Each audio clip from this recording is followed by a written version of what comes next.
देखिए आज हम बताने जा रहे हैं आपको नॉमिनेटिव एब्सोल्यूट का प्रयोग करके, जो कि आपको पीएससी में 2 टॉपिक पढ़ा चुके हैं, पार्टिसिपल और इंफिनिटिव। हम चाहते हैं आपको नॉमिनेटिव एब्सोल्यूट भी आज पढ़ाई दिया जाए। और जान लीजिए आपके क्लास 11th और 12th में ये पूछे जाते हैं। वैसे तो हमें बोर्ड देना है 12th का, इसलिए आपका 12th काफी इंपॉर्टेंट माना जाता है। आप 11वीं या 11th भी पढ़ाई कर सकते हैं इसके लिए। तो हम चाहते हैं आपको ये बताइए कि नॉमिनेटिव होता क्या है। तो ये कहते हैं कि अपने आप में नॉमिनेटिव क्या होता है भाई। नॉमिनेटिव आपका होता है, सेट करिए, ठीक है, चलिए अगला कर लें। ठीक, कह रहे हैं कि आपके क्या होता है नॉमिनेटिव, मतलब क्या होता है भाई। देखिए नॉमिनेटिव में होता है कर्ता, क्या होता है कर्ता, उसे कहते हैं भाई, हम उसे सब्जेक्ट भी कहते हैं। ज्यादा गड़ा हो गया भाई, तो ठीक है, ठीक है। एब्सोल्यूट मतलब क्या होता है, स्वतंत्र, क्या होता है, स्वतंत्र, स्वतंत्र। कह रहे हैं कि नॉमिनेटिव मतलब होता है कर्ता, और एब्सोल्यूट मतलब होता है स्वतंत्र। ऐसा कर्ता जो अपने आप में क्या हो, स्वतंत्र हो। फिर सुन लीजिए, देखिए थोड़ा इसमें देखा जाए। देखिए इसमें ये करना है कि नॉमिनेटिव एब्सोल्यूट क्या कहते हैं, नॉमिनेटिव एब्सोल्यूट उस कर्ता को कहते हैं जो अपने वाक्य में क्या हो, स्वतंत्र हो, क्या हो, स्वतंत्र हो, है ना। यह पार्टिसिपल, इसका प्रयोग क्या होता है, पार्टिसिपल, किसके पहले होता है, पार्टिसिपल। आप पीछे पढ़ चुके हैं, पार्टिसिपल क्या होता है, जो क्या हो, वर्ब के फर्स्ट फॉर्म में आईएनजी लिख जाए, उसे क्या कहते हैं हम लोग, उसे हम कहते हैं पार्टिसिपल कहते हैं। उसी प्रकार करें कि इस नॉमिनेटिव एब्सोल्यूट का प्रयोग होता है पार्टिसिपल से पहले, यानी कि ऐसे कर्ता का प्रभाव वाक्य के वर्ब पर नहीं पड़ता है। ऐसे कर्ता का प्रयोग, ऐसे कर्ता का प्रभाव वाक्य के वर्ब पर नहीं पड़ता है, क्योंकि यह ना तो किसी फाइनाइट वर्ब का कर्ता होता है और ना ही किसी ऑब्जेक्ट का कर्ता होता है। न फाइनाइट वर्ब, न कर्ता का कोई फर्क पड़ता है, ना फिर इसका फर्क ऑब्जेक्ट पर पड़ता है। ठीक है, इसमें कह रहे हैं कि नॉमिनेटिव एब्सोल्यूट का प्रयोग तब होता है जब सब्जेक्ट क्या हो, अलग अलग हो। नॉमिनेटिव प्रयोग कब होता है, नॉमिनेटिव एब्सोल्यूट प्रयोग तब होता है जब क्या हो, हमारे सब्जेक्ट या फिर कर्ता क्या हो, एक ना होकर, बल्कि क्या होते हैं, अलग अलग होते हैं, है ना। अब फिर क्या कहते हैं, दूसरे उन वाक्यों के वर्ब को ऐसे मालूम पड़ता है कि जो कार्य दूसरे पर के बाद होता है उनके बीच में। ठीक है ना, कह रहे कि जो कार्य एक दूसरे के बाद होता है, दिखेगा दिक्कत नहीं, ओवर हो रहा है, रिकॉर्डिंग बंद हो रहा है ना, यही हो रहा है, ठीक है ना। इसमें कह रहे हैं कि, इसमें कह रहे हैं जो एक कार्य है, जो एक कार्य है वो दूसरे कार्य के क्या होता है, बाद होता है, क्या होता है, बाद होता है। और उनके बीच क्या होता है, एक दूसरे का कैजुअल, क्या होता है, कैजुअल रिलेशन, क्या होता है, कैजुअल रिलेशन क्या होता है, कारण और उसके परिणाम का क्या होता है, संबंध होता है। कारण और उसके परिणाम का क्या होता है, संबंध होता है। सिंथेसिस करते समय जो करता, जो कार्य पहले हो, जो कार्य पहले होता है, उसी को हम पार्टिसिपल के पहले रखते हैं। क्या करते हैं हम लोग, पार्टिसिपल के पहले, जो काम पहले हो जाता है उस कर्ता को हम पार्टिसिपल, मतलब क्या, पार्टिसिपल आप कहिए ना, इसी के पहले क्या देंगे, यहाँ पे हम लोग, यहाँ पे देंगे सब्जेक्ट है, जो काम क्या होता है, क्या करते हैं, उस वर्ब को क्या करते हैं हम लोग, उस सब्जेक्ट को कर्ता के पहले रखते हैं। ठीक है, ठीक है ना।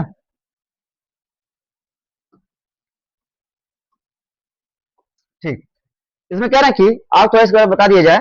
देखिए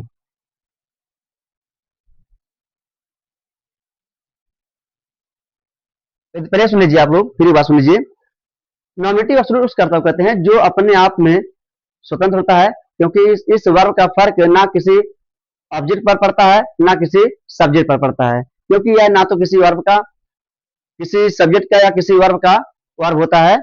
और क्या होता है, नॉमिनेटिव एब्सोल्यूट बनाते समय पर, नॉमिनेटिव एब्सोल्यूट बनाते समय पर थोड़ा ध्यान देना पड़ता है कि ये क्या होते हैं, इसके कर्ता या सब्जेक्ट अलग अलग होते हैं, एक नहीं होते हैं, है ना। इसमें देख लीजिए, इसमें क्या है, इधर पुलिस है, इधर क्या डॉकेट्स है, अलग अलग यहाँ पे विरोधाभास हो रहे हैं, इसमें अलग अलग है, ठीक है ना।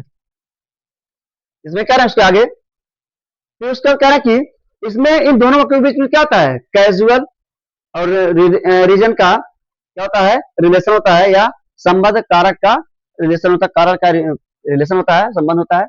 अब याद देखिए, सिंथेसिस बनाते समय जो कार्य पहले होता है, जो कार्य पहले होता है उसे हम लोग पार्टिसिपल से क्या रखते हैं, पहले रखते हैं, ठीक ना। अब देखते हैं, अब ये जान लीजिए बनता कैसे है। पहली बात, अगर कोई नॉर्मल सेंटेंस है, अगर is am are was were ना आ जाए, जैसे मान लीजिए कि अगर है इज, एम और आर और फिर क्या वास और फिर वेयर ना होकर, चलिए मान सुनिए, अगर इज एम आर हो, वास वेयर हो और फिर वहां पे क्या हो, ऐसे वर्ब मिलते हैं, तो जान लीजिए ये क्या होते हैं, ये क्रिया नहीं होते हमारे, क्या होते हैं लिंकिंग वर्ब, क्या हमारे होते हैं लिंकिंग वर्ब होते हैं। और लिंकिंग वर्ब होने की वजह से क्या करते हैं, इनका नॉर्मेटिव एब्सोल्यूट बनाते समय क्या करते हैं हम लोग, इनके लगाते हैं बीइंग, क्या कहते हैं इसके हम लोग आते हैं बीइंग। तीसरी बात सुन लीजिए, is am are was were के स्थान पे नॉन नेटिव एब्सोल्यूट बनाते समय हम लोग बीइंग का प्रयोग करते हैं, क्या लगाते हैं हम लोग बीइंग का प्रयोग करते हैं, किसके सब्जेक्ट के बाद, सब्जेक्ट का क्या करते हैं हम लोग भाई बीइंग का प्रयोग करते हैं, तो ध्यान दीजिए बात को, ठीक है। तो आगे देखते हैं हम लोग, इसमें कह रहे हैं कि जान लीजिए, अगर वाज वेयर नहीं होता है, was were is am are नहीं होता है, क्या लगाते हैं हम लोग हैविंग, क्या लगाते हैं हम लोग, पहले आएंगे हम लोग सब्जेक्ट, इस पहले क्या लगाएंगे हम लोग इसमें, पहले इसमें हम लगाएंगे सब्जेक्ट, उसके बाद क्या लगाते हैं उसके बाद हैविंग, क्या था उसके लिए हैविंग का प्रयोग करते हैं, उसमें आ रहा था वर्ब का थर्ड फॉर्म, वर्ब का थर्ड फॉर्म। तो फिर सुनिए, जब is am are was were ना हो तो हम उसे बनाने के लिए नॉमिनेटिव नॉमिनेटिव एब्सोल्यूट बनाने के लिए पहले क्या आएगा सब्जेक्ट, पहले क्या आएगा आपका सब्जेक्ट आएगा, उसके बाद क्या आता है आपका हैविंग आएगा, उसके बाद आपका आता है मेन वर्ब का थर्ड फॉर्म, ठीक है, ठीक है ना। चलो तो एक साल करते हैं हम लोग, क्या लीजिए, ये क्या आपका है, क्या इसमें is am are was were है, नहीं है, और इसमें is am are was were नहीं होता है, तो क्या लिखेंगे सब्जेक्ट, क्या लिखते हैं हम लोग सब्जेक्ट लिखते हैं, सब्जेक्ट कौन इसमें आपका है, इसमें आपका सब्जेक्ट है द सन, इसमें आपका क्या सब्जेक्ट है द सन, उसके बाद यहाँ पे क्या है सेट, द सन सेट, ठीक द सन सेट। देखिए मिस्टेक हो रहा था, थोड़ा मिस्टेक हो रही है, एक ही चीज है, ठीक है ना।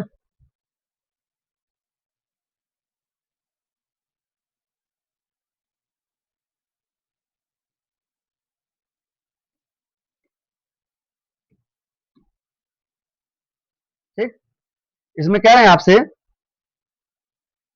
जान लीजिए जब आपका इज एम आर वाजब ना होकर कोई सेंटेंस मिलता है, ऐसा वर्ब मिलता है, तो उसके लिए क्या करते हैं भाई हम लोग, उसके लिए हम लोग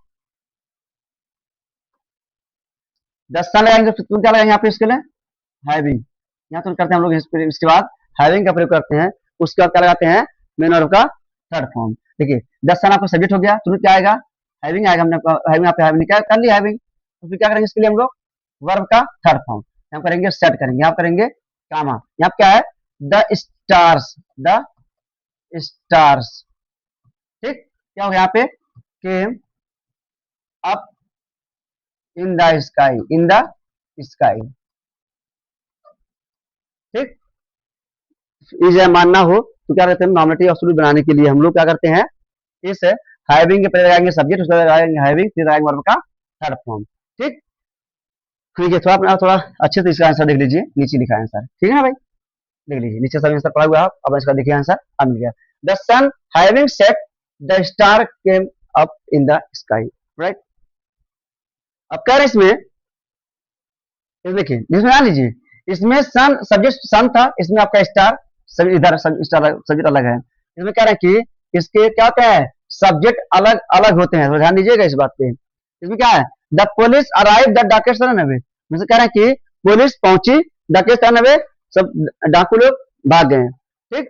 इसमें कह रहे हैं कि आप जान लीजिए अगर इसमें इज एम आर होता वाजवेर होता क्या करते हैं इसके लिए हम लोग, इसके लिए हम लोग आते हैं बिंग, जिसमें क्या इज एम आर वाजवेर है नहीं है, करेंगे इसके हम लोग द पुलिस करेंगे, द पुलिस करेंगे, उसको क्या लगाएंगे इसके हम लोग हैविंग, द पुलिस हैविंग, उसके बाद क्या लगाएंगे हम लोग भाई वर्ब का थर्ड फॉर्म, इसमें आपका अराइव्ड है वर्ब का थर्ड फॉर्म होता ही है, ठीक। द पुलिस हैविंग अराइव करेंगे, उसके बाद क्या करेंगे अगर जो पीछे सेंटेंस होता है सेंटेंस लास्ट वाला सेंटेंस, जो सेकंड आपका सेंटेंस होता है उससे हम एसटी उसे उतार देते हैं, ऐसा कोई दिक्कत हमें नहीं करना है, द डकैट्स, ठीक है ना,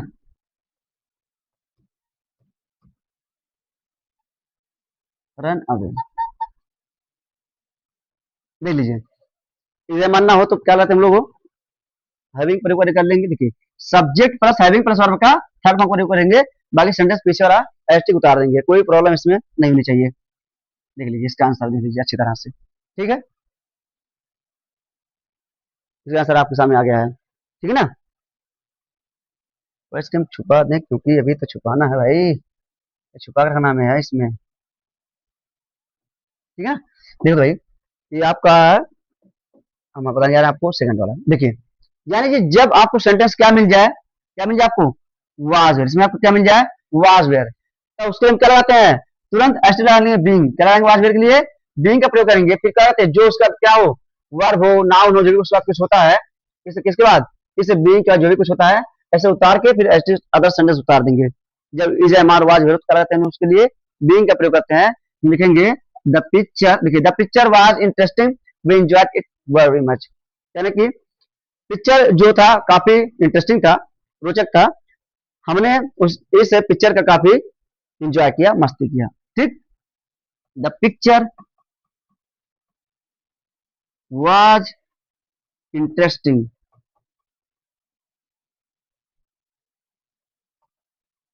इंटरेस्टिंग। ठीक, देखिए हम क्या किया, इस से इज एम आर लगा दी हमने बी।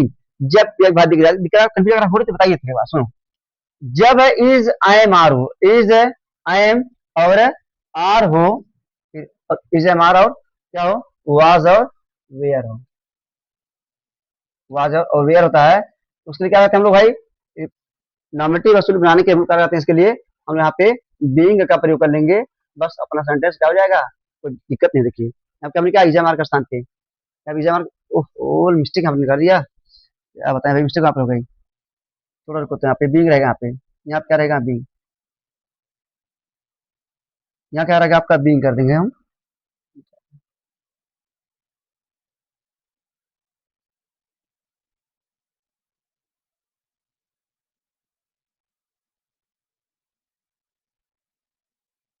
ठीक है भाई, देखिए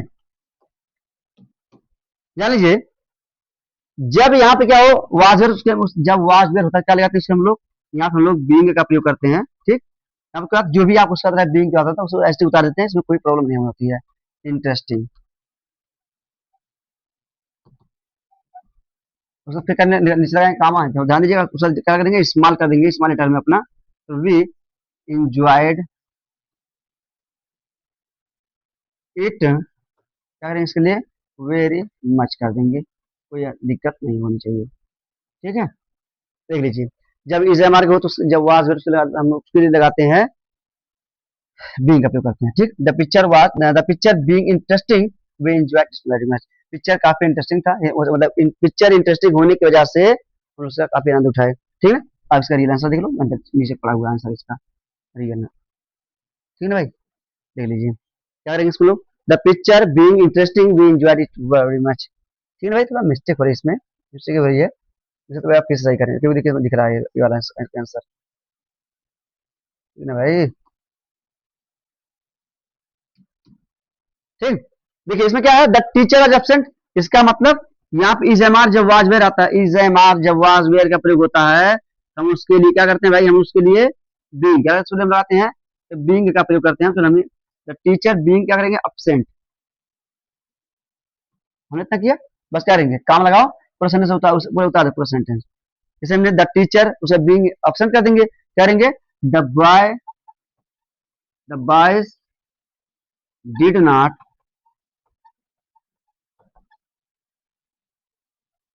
वर्क। ठीक है, देखिए आराम बन गया, कि टीचर के एब्सेंट होने पर लड़के ने कुछ नहीं किया। देखिए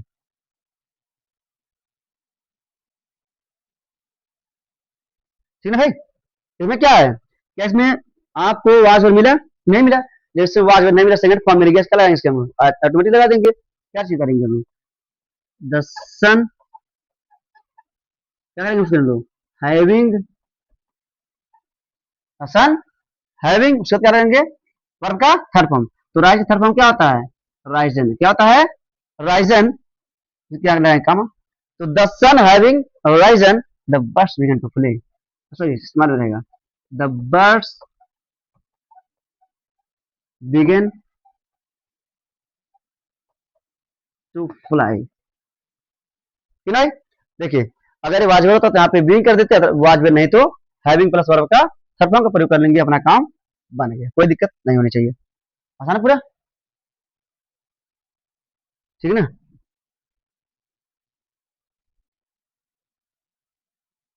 ठीक है ना, इसमें कह रहे हैं कि the captain was killed, the army fled, captain मारा गया आर फ्लैट, इसका मतलब क्या है? इज एम आर के बाद वर्ब का थर्ड फॉर्म आता है, इसका मतलब पैसिव वॉइस। क्या होता है इसका मतलब? Passive voice. अगर ये पैसिव वॉइस है तो इसे पैसिव की तरह ही बनाया जाएगा, क्योंकि कैप्टन मारा गया, किसी के द्वारा मारा गया, या कोई काम किसी के द्वारा होता है उसे पैसिव वॉइस मानते हैं। You know it. ठीक, इसमें कह रहे हैं द कैप्टन, मान लीजिए जब पैसिव वॉइस आपको इज एम आर वाज करके मिले, क्या मिल जाए आपको? पैसिव वॉइस मिले, इज एम आर वाज करके मिल जाए, उससे भी क्या करते हैं हम लोग? Having plus been. क्या करते हैं हम लोग? Having been. जान लीजिए नॉमिनेटिव एब्सोल्यूट बनाने के लिए पैसिव वॉइस सेंटेंस को हैविंग बीन किस बनाते हैं हम लोग? हैविंग बीन से बनाते हैं। द कैप्टन, उसका करेंगे हम लोग इसके लिए हैविंग, द कैप्टन हैविंग से लगाएंगे बीन। जान लीजिए देखिए लिखा है कि पैसिव वॉइस सेंटेंस को, पैसिव वॉइस सेंटेंस को हम कहलाते हैं हम लोग हैविंग बीन। तो थोड़ा इसमें नहीं दिख रहा है, इसमें नीचे हैविंग बीन है, ठीक है? यहाँ पे क्या है? हैविंग बीन लिखा हुआ है, ठीक है? द कैप्टन हैविंग बीन, उसको क्या करेंगे उसके लिए? भाई किल्ड, किसी के द्वारा मारा गया, तो भाई बताना भी पड़ेगा। काम लगाओ, द आर्मी फ्लेड, जो उसके क्या थे? आर्मी थे, कोई क्या फ्लेड मतलब भाग गए। Sorry, the army, the army.